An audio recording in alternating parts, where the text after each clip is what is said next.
করেছো তুমি 50 বিঘা জমি, আরে করেছো তুমি ব্যাংকে 10 লক্ষ টাকা জমা। আমি কথার কথা, এগুলো তো আমরা সত্যি করি। কেউ যদি বলে আমার একতলা আছে, কবে আমার দোতলা হবে? ব্যাংকে 5 লক্ষ টাকা আছে, কবে সেটা আমার 10 লক্ষ টাকা হবে? আমার 10 বিঘা জমি আছে, সেটা আমার 20 বিঘা জমি কবে হবে? আর মায়েরা তো আমরা গয়না ভালোবাসি, 10 ভরি গয়না আছে, সেটা আমার 20 ভরি গয়না কবে হবে? হ্যাঁ, সেদিন তো আমরা এটাই বলেছি। কিন্তু না, বলে কি, যেটা আসলে জিনিস সেটাই তো তুমি করো নাই। যে আসল ভক্ত সে পাশে থেকে বলে সত্যি তুমি করো নাই, কি করি নাই। সে যখন বুঝতে পারলো, সময় থাকতে যখন বুঝলো না, সময়ের শেষে গিয়ে বুঝলো সেদিন তার হাত নেই মা কিছু করার। সে তখন মনের দুঃখে বলছে, হ্যাঁ প্রভু, আমি সত্যি সাধু সঙ্গ করি না, আমি সাধু সঙ্গ করি না, আমি ভক্ত সঙ্গ করি না, সাধু সঙ্গ করি না, আমি ভক্ত সঙ্গ করি না, সাধু সঙ্গ করি না। ওগো দয়াল হরি, যদি একবারে আবারে কৃপা করে, যদি আবারে একবারে তুমি আমাকে এই মানবে দেহ কৃপা করে দাও, তবে আমি একবারে তোমার চরণে ধরে বলি প্রভু, এবারে যখন ওই মায়ারে সংসারে যাব, সেদিনে আর ভুল হবে না। সেদিনে যত ভক্তের অঙ্গে অঙ্গ দিয়ে, যত সাধু গুরু বৈষ্ণবীর চরণে তলে পড়ে আমি নামে আর সাধনে করিব, আর ভক্ত সঙ্গ করিতে আর কোনদিন ভুলবো না, বলবো না। প্রভু হে, সেই দিনের প্রতি কৃপা করে প্রভু, একবারে কৃপা করে আমারে একবারে জনম দিও প্রভু, কৃপা করে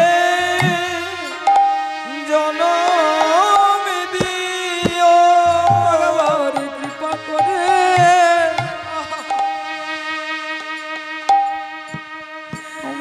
আমায় জনম দিও, প্রভু কৃপা করে আমায় জনম দিও। তবে ওহে পানের কর্তা দয়াল হরি, এবারে যখনই আমায় জন্ম দেবে, দেখো প্রভু, একজনে কৃষ্ণ ভক্তের মায়ের আমায় তুমি সন্তান করো, বলে কৃষ্ণ ভক্ত হরি হরি বল, হরি বল, আমায় সন্তান করো। তাতেই আমি প্রাণে ভরে না,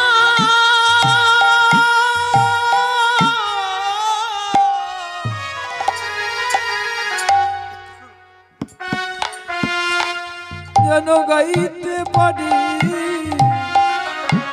তেমনই কৃষ্ণ ভক্তির মায়ের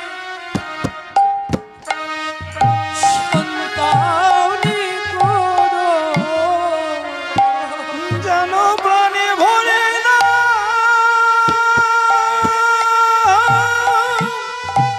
গাইতে পারি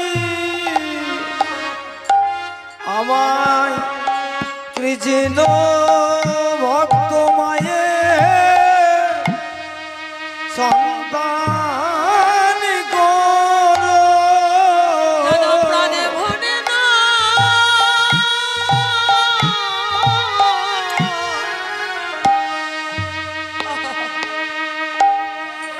আমি গাইতে পারি,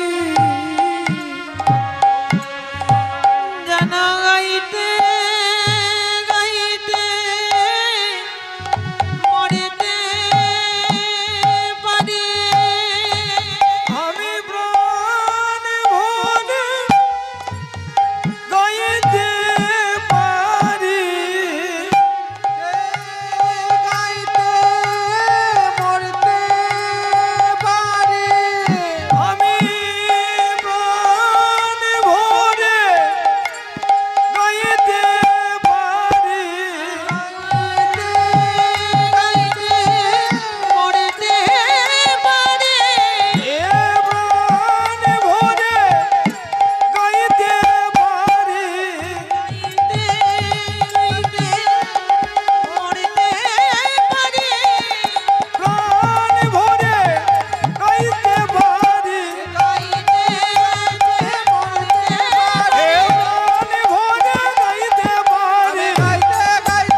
তবে আমরা এটাও বলবো, এই যে পিতৃদেবতার বিদেহী আত্মা শান্তি কামনার্থেই ভুবন মঙ্গল হরিনাম সংকীর্তন, সারাটা দিন অন্নদান বস্ত্রদান হয়েছে, তারপর এই সন্ধ্যাবেলায় এই যে হরিনাম সংকীর্তন দান, এটা কেন করে? এর অনেক কারণ। সর্বপ্রথম হচ্ছে যে পিতৃর দেবতা তিনি তো নামের সঙ্গে যুক্ত ছিলেনই, আমি এটাও নিশ্চিত প্রভু আর ওনাকে এই মর্তধামে তিতাব জ্বালা ভোগ করতে আসতে আর তাকে হবে না। কিন্তু নামের এই যে নামের মধ্যে আমরা এই আজকের দিনটা পার সর্বশ্রেষ্ঠ নামের মধ্যে আমরা পার করছি, যেন কোনোদিন যদি মানব জন্ম আবার পায়, প্রভু যদি আবার তাকে মানব জন্ম দেন, যেন কৃষ্ণ ভক্ত মায়ের সন্তান হয়ে যেন জন্মগ্রহণ করতে পারে।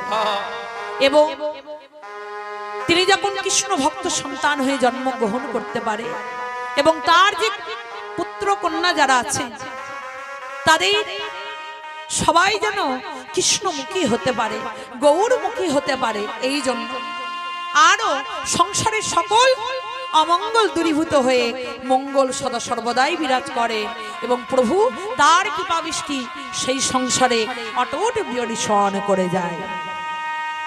আমরা সেই পিতৃ দেবতার বিদেহী আত্মা শান্তি কামনার্থে সবাই একবার হরিধ্বনি দেব। শ্রী গুরু সীতানাথ প্রেমানন্দে নিতাই গৌর হরি বল, হরি বল, হরি বল, হরি বল। লীলা পরিবেশনায় ভুল ত্রুটি অনেক কিছু অপরাধ হবে, নিজ নিজ সন্তান জ্ঞানে কন্যা জ্ঞানে সকলে ক্ষমা করবে। তবে পদকর্তা তিনি প্রথমেই বললেন যে না জানিয়ে গোড়াচার কোন ভাব মনে, গৌর হরি না জানি আজ কোন ভাব মনে হয়েছে সে কিন্তু গৌর ভক্তবৃন্দ তারা কেউ বুঝতে পারছে না। প্রভু তো প্রত্যেকদিন লীলা করেন, কিন্তু হঠাৎ করে আজ জানি ওই সুরধনের তীরে গেল তারা আপন সহচরগণ শোনে। প্রভু তো প্রত্যেকদিন লীলা করে, কিন্তু সহচরগণকে সঙ্গে লয়ে আজ সুরধনের তীরে গেছে। সুরধনের তীরে গিয়ে প্রভু আমার করল কি না, নদিয়ার বুকে প্রভু আমার এসেছেন বটে, সকলকে বিলাইছেন হরিনাম, এই মধুমাখা হরিনাম বিলাইছেন বটে, কিন্তু সবাই তো কৃষ্ণ নাম ভালোবাসে না, সবাই তো এই মধুমাখা এই হরিনাম ভালোবাসে না।